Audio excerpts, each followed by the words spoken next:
because we fell victim to the drug epidemic as well. If you go to a prison, you're mostly going to run into Hispanics. White people, black people, Hispanics, and a little bit of natives. But the natives are mostly in the feds. I did my time in the state. But anyway, that's not right, bro. Would it be right for me to make the Mayans pay for the reparations for all the conquests they did in the 600s, 700s, 800s? The Mayans were conquering Mexico. Should we make them pay the other indigenous tribes for having to conquer them? And how about the Aztec, the Mexica? That's an even better example. They came from north of the Rio Grande. They didn't even come from Mexico.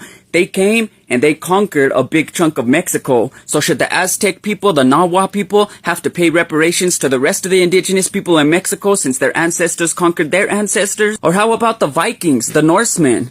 Should they have to pay the English and the French for all the conquering they did in France and England? No, bro, they shouldn't. Over time, their blood mixed. Now you have English blood, Viking blood, Celtic blood. You have all that blood in England. Just like over here, you have Native American blood, Spanish blood, and we're all mixed. No, we shouldn't be held accountable for something our ancestors did. I never denied anything they did. I teach history and I teach it true no matter what. Yes, our ancestors were brutal. There was good ones and there was bad ones, and the bad ones were very bad. Cortez, Guzman, Oñate, you know the names and you know what they did. They did evil, horrendous shit. But what does that have to do with us?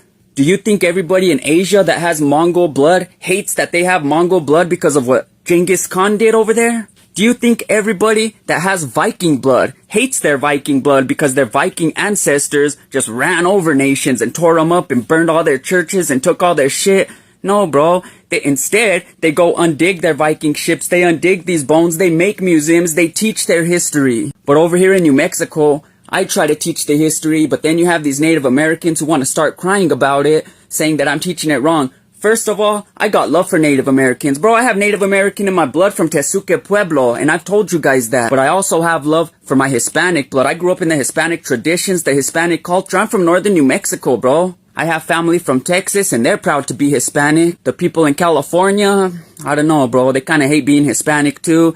They're on that indigenous blood, and Hispanics are monsters shit, too. And so I want to have a debate with this guy, Wayward Son, but he don't want to have a debate with me because he says he don't honor that which is dishonorable or whatever. So I guess that means he's calling me a dishonorable man because I speak the truth. And that's what's wrong with this new generation. Wayward Son isn't this new generation. He's older than me, but he's teaching the new generation hateful theories, hateful ideas, hateful speech. But yet I got demonetized on TikTok for speaking the truth. I get demonetized for hateful speech and racist behavior.